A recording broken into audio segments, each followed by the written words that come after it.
Welcome to Support Life, a program focusing on current social issues from a life-affirming perspective. I'm Gavin Baulch, as my guest is Paul Pham from Youth Mission Team Melbourne. Welcome, Paul. G'day, Gavin. How are you? I'm really good, but I think you're better than me, actually, because your life's experiences are pretty good. I like them. They're okay. They're okay. Yeah, all right. For sure. So you've moved down from Sydney just for the Youth Mission Team? That's right. Just for a 1 year commitment as a volunteer on the Youth Mission Team here in Melbourne. Okay. And you like cooking? I'm pretty passionate about cooking. Okay. My passport's been stamped a few times out and into flavour country, but yeah, I really enjoy it. It's a big part of my culture to cook. Mum and Dad, or Mum probably more so, really, really good at cooking. Had this real way of cooking with love and affection. Mm-hmm. There's almost something about eating and getting it inside, I think, in a bit about what she's about when I'm eating. And actually, so I live in a household this year with one teen brother, and he's got a rich Italian heritage, so he's also quite passionate about cooking. So it's really amazing to be able to sort of share that with him, that love and real passion for food. Okay, so what you're saying is here's a meal you're preparing, you've got lots of herbs and spices, but the two best spices are love and love. Love and love, absolutely. Right. There's something really special, I think, about particularly when you know the person to cook for them, to cook what flavours they like or something they enjoy, and to share, not just even from the perspective of cooking for them, not just to be the one cooking, but to be there when they're eating and to eat with them as well, and share in that sort of that common thing. Because I think I was listening to it a few weeks ago. There's just my mate talking about it. There's something special about eating, because the tongue can't deny a good flavour. So there's something really universal about food. So if they taste something good, we all see it. I think you'll see it in a smile, or maybe it's a glint in the eye. And so I think there's this real sharing, and it's like a universal goodness almost in food. Okay, well, I once had my face stuffed full of food, right? Because Absolutely. My young son at the time says, I have to tell you something. So I said, okay, we'll sit down at table. I'll say grace. I'll stuff my face full of food, which I've never said before. Fill my face full of food. And I'm like, why am I doing this? And I said, I nod my head, so he tells me, I've just got my young girlfriend pregnant. Well, I couldn't talk. Oh. Full of food. Had three thoughts. What will the church say? What will my family say? And then I need to go see the mother of this girl who's going to have his baby. Absolutely. Food played an important part. What if I hadn't had the food to stuff my face with? Absolutely. Well, I would have made a mess of it. Oh, for sure. Might have not been on the table for too long, I'd say. But I think with all things, a bit of moderation is necessary, I suppose. Okay. All right. So let's come back to the greatest feast of all, that moment. And Jesus is there with his disciples, and it's a feast. What's going on? Oh, so there's a fairly decent loaf of bread going around from my understanding, and some pretty good wine. But there's this real call to sharing. There's a real special call to sharing in that time. Jesus is there, and he's pouring out his love to every single disciple there, and he doesn't pour 50% of himself out, and we're going to see that later in his crucifixion and death. Jesus Christ, a man who I can't say I know physically or anything, he pours his whole self out, not just for the people, the 12 people there or 13 people there, whatever it is. He pours himself out for every single member of humanity, and that's just something absolutely blessed that we get to be a part of. We don't know him, and whether I believe in him or not, he'd pour his whole self out for me. And there's not every sort of Nick and Harry I'd see out there that would say the same thing or that would do the same thing. But one thing I think I really like about the Last Supper is Christ pours himself out fully, even for those that wouldn't love him. I mean, Judas is there, and there's this little exchange between him and Judas, and basically what he sort of, the crux of what he hits is, Judas, no matter what you do, and I'm sending you off to do that now, no matter where your heart goes, just know that I'll always be with you. I'll always be by your side. And isn't that like a prayer of the heart? No matter where you go, my child, no matter what you do, no matter who you interact with, I'll always be sort of at your side in your heart. And that's just like, that's food for the soul. That stuff is. So that food, that morsel, Absolutely. You swallowed totally, didn't you? You took it in. Oh yeah, absolutely fully digested and all. Yeah. So how did that affect you? I mean, why are you on this mission, this youth mission in Melbourne? What's going on? So the short answer is God's quite stubborn. But I suppose it all sort of hits off. God, I think on my heart, He knows how to cater to each sort of, like the little inflections, the little points where my heart might turn or it might go this way or that way. God knows the little tendencies of my heart, and He's able to care in such a loving way to each and every one of them. And I think that's quite beautiful. So God knew that I wasn't sort of the most keen on youth mission team a few years ago, because I'd heard about people going, and my understanding at the time was it's something you do. You go away for a year and you come back. And a few mates of mine had gone and done it. I was like, oh, like they've come back quite changed, but I sort of thought, not for me. And I think it was one summer school, sort of like this week-long retreat. I brought it to God. I said, people have been talking to me about it, and I'm not really sure what I want to do. So here you go. Here's me. What do you reckon?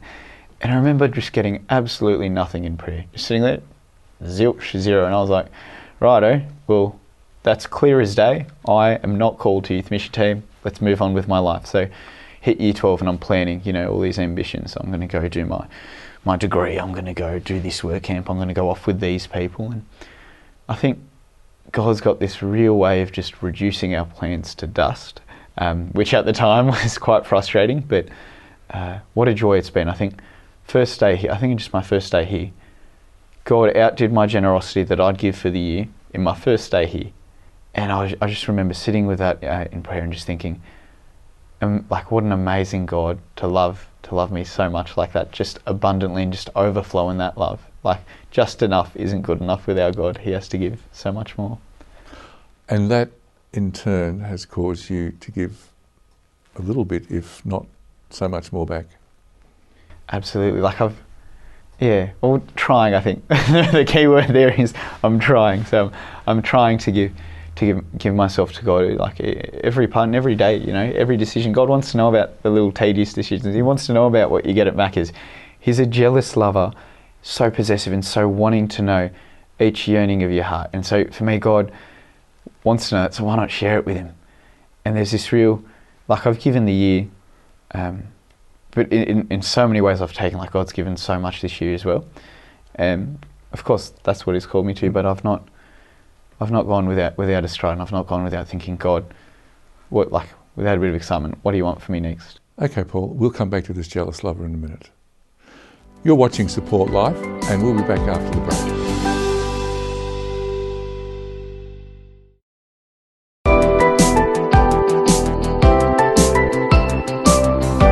Welcome back to Support Life. I'm Gavin Baulch, and my guest is Paul Pham from Youth Mission Team Melbourne. Well, here we are, Paul. We did think about food and its place and hospitality. Monash, what's good about that great Egyptian meal? Oh yeah, manouche. It's beautiful. So what you've got is a bit of sumac, which is this fine spice that I've just become reacquainted with. You've got a bit of lemon zest as well, but the real trick, a few roasted sesame seeds.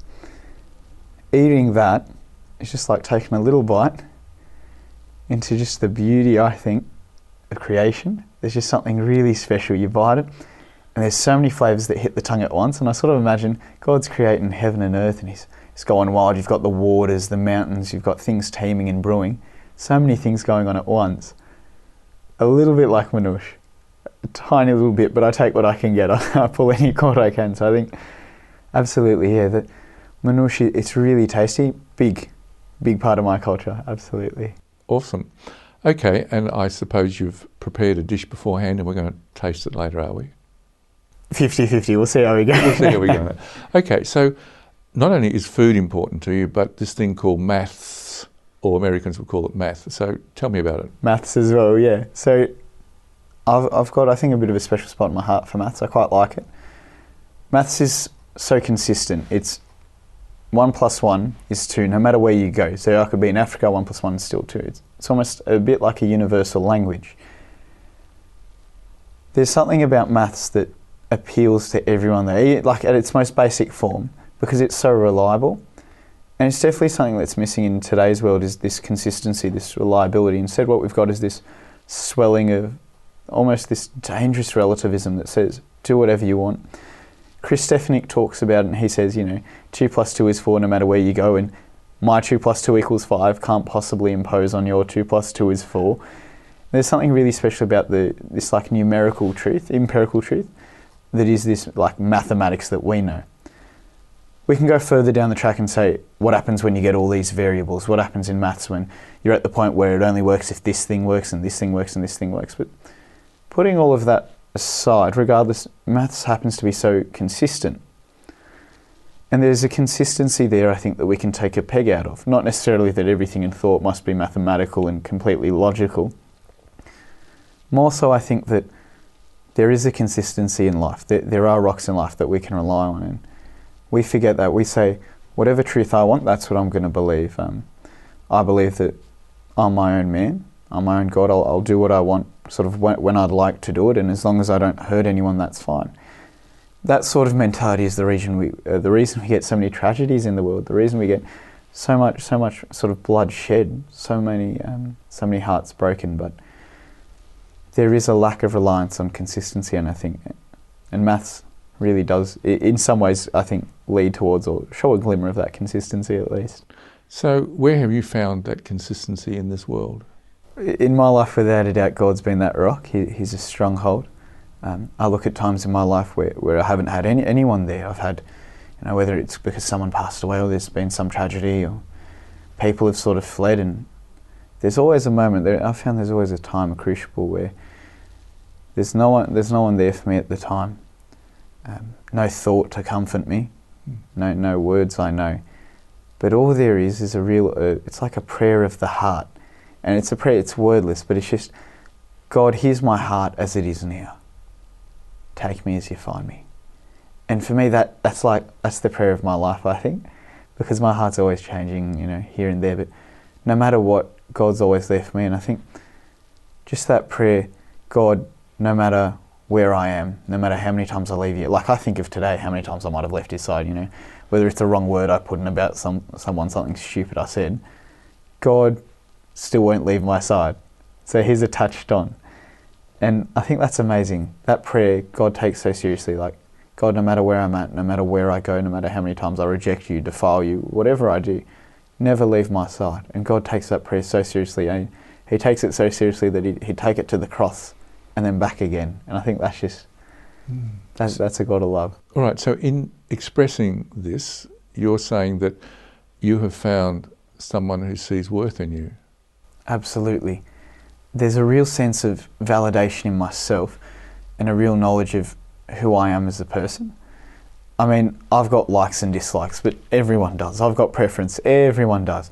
We've got all these commonalities in humanity, and we think that's what makes me me. What makes, I think, the person isn't necessarily all these preferences. I think more or less it's actually, you are a child of God, you are a son or you are a daughter of God, and no matter what you do, no matter what you say, no matter who you are, nothing you can do will ever change that. That's what makes you you. And then, of course, okay, everything else. I have these tendencies, I like this and that, of course. But first and foremost, I'm a child in the eyes of God. And then, then the rest will follow. Yeah. So is it a process? Of understanding myself.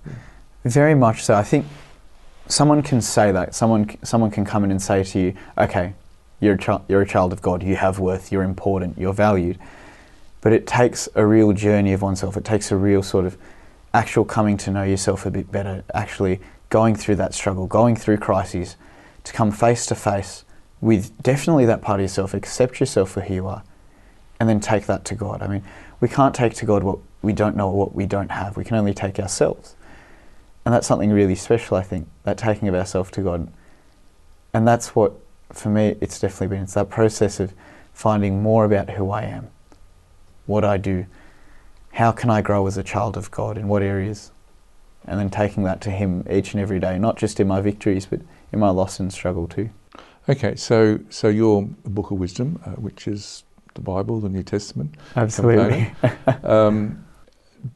Does the word abandonment play a part here? Huge huge part in my life abandonment's been this whole coming to terms with that spiritual abandonment. I mean, we think of a child, right? Like a 1 month or 2 month year old child. They need sort of breast milk or formula, whatever the mother chooses to give. They need love and affection. They need care. They need constantly someone there at their side, ready to give them whatever they need. Oh, food, water, whatever it is. A child is fully reliant and fully dependent on their parent. But in a real sweet exchange as well, there's this love. That's definitely been a big part of my life. Is I don't really have any control over most of the events of my life, but there's an abandonment, a real giving of myself in my own childhood, in my own sort of lack of ability, in my inability to God, who has all the ability to sort of, through him, as St. Paul says, like, through him all things are possible. I can do all things. Well, you've quoted St. Paul. Perhaps I could call you St. Paul. Oh. So hold that thought. You're watching Support Life, and we'll be back after the break.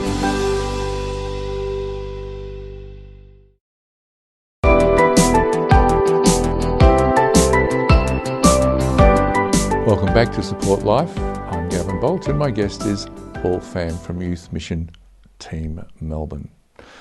Well, Paul, we've covered food, we've covered your favourite meal to cook, what that does with hospitality. Okay, so we're going to take some of these ingredients that you've learnt out into the community, to the schools, right? How does this stew come together? You've talked about Christ and the stew of life. Well, it's interesting. I think by logic, I should be able to come in and tell someone, hey, this thing's amazing. Like, God, he's created you, he's done all of this, and all he wants is some love in return, I suppose. But I think logic's not the way to go nowadays. The hook now has become very much, we need to turn back to the creation, which in so many ways focuses on the Creator. But first, look at the creation. I think in schools it's, look at you who are created. You are created by God. You are great, like, you're amazing. Look at all these likes and dislikes you have. Look at this personhood you have. And then from that personhood to really draw back into that and say, if you're this amazing, imagine the grandeur of the person that created you. And that's really where I think it kicks in. So we could take the tongue and taste all those taste buds and flavours and spices. Absolutely. So we just have to taste of something to see what's in store, don't we? That's right. It's a little taste of what's in store, but even then, that little taste, that's all it is. It's a little taste. All it can give is small sensations, or perhaps big sensations, but temporary, non-lasting sensations that will just give you a small indication of what could be to come. But I think what's amazing is God is so loving and great that for everyone, for his children, he wouldn't just give himself as a taste for the journey. He'd give what's at the end of the journey again for the journey, and then again at the end of the journey. Like, he's the food for the journey, on the journey that he's called us to, and at the end of the journey, there he resides as well. All right, you, in a mildly proud way, said to God, okay, I'm giving a year up of my time, right? I'm making a real sacrifice here. Absolutely. So what does he do with that? Well, what does God do with a year of my life? Well, that's it. I was a bit proud. I was a bit like, God, here's a year. Sort of, let's see what you can do, I suppose. First day, God says, this is what I'm going to do with you. From the first day, I remember the plane landing, and I remember the car trip back, and I just remember my thoughts being a bit of a mess. It was a bit everywhere, and I was thinking, okay, I think I've got this. And there was definitely a huge part of me that was excited to sort of get on board this mission and really work for the vineyard, I suppose. God has this remarkable way. It's like that catering again. It's that catering to the heart. I remember lying in bed and just thinking, God, I'm here, but you've told me this is what you want me to do, but I'm not really sure how I can do this. I'm a weak servant. I'm impatient, I'm fairly tiring. I'm easily sort of going off, and I've got all these flaws. What is it that you can do with me? Me, who's so lowly, so meek. And I remember just God bringing this overwhelming sense of peace and contentment in my heart. And that peace just rippled rippled through, not just that night, but just continues to ripple through. I see the effects of that. People work their lives for, they try and amass great philosophies, they try and write books, they'll do whatever it takes, they go on this grand search for what is truth or what is that. God, in a moment, granted me peace and contentment. And that's something I can't trade for anything. Like, I can give 10 years of my life, but I can't give anything that would equate that peace. He's a jealous lover, but he's a very good lover as well. Like, he'll outgive whatever we can try and give, I suppose. Yeah. Okay, so how do teenagers, these wired for sound kids, respond to, hey, you, mild, meek, mild-mannered Paul? Well, they're quite interested, I think, because I'm not one to hide my flaws. I'm pretty upfront about it, saying, like, this enormous nose. I mean, we've all seen the Sphinx, and we know that nose has gone somewhere, and it's right here. No. I'm first place for that. Well, I have to.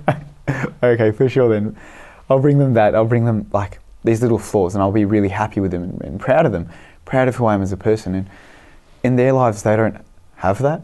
They don't have someone that's proud of themselves. I think they're missing someone that is willing to rely on themselves. And what they're attracted to isn't myself, I think. It's God in myself. It's being relaxed enough in a way almost, not to take myself super seriously, but to take God who's in me with that respect, with that honour, and to uphold him in dignity. And I think that's what they're attracted to. Here's this guy who comes, he'll talk about a yarn for an hour, but far out, he's got some real respect for himself. Okay, and respect for them, for their young lives. Absolutely. These young kids, they go through so much, and so many people are willing to just, this is who you should be and that's how I'm going to treat you, but they dismiss who they are, the person that they are, and very much Christ in them. But I think getting there and seeing this room of kids, 70 or 80, however many young people are there, the first call on the heart has got to be the Christ in me meeting the Christ in them. And in that intimacy, in that love, where Christ would meet Christ in them, that's where sort of we can bear seeds, that's where we can bear real fruit. Yes. So you're also saying that the first time they might actually meet Jesus is in you. Absolutely. And that freaks me out because I'm not a very good ambassador for Jesus.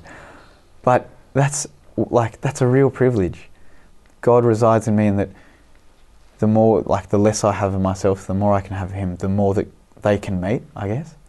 And so to meet Christ, if I can bring a small sliver of who Christ is, a small sliver of that love that died on the cross for me to them, then what a blessing that Christ the lover would get me from Sydney down to Melbourne, go through all this, and then to go to meet them, to speak to them. That's why he's brought me there, for that specific person. What a loving God to bring Christ as witness in that specific way, I think. Paul, that's a fantastic note for us to finish on. Beautiful. God bless you. You've been watching Support Life, and that's all for our program today. Join us again next week. Goodbye.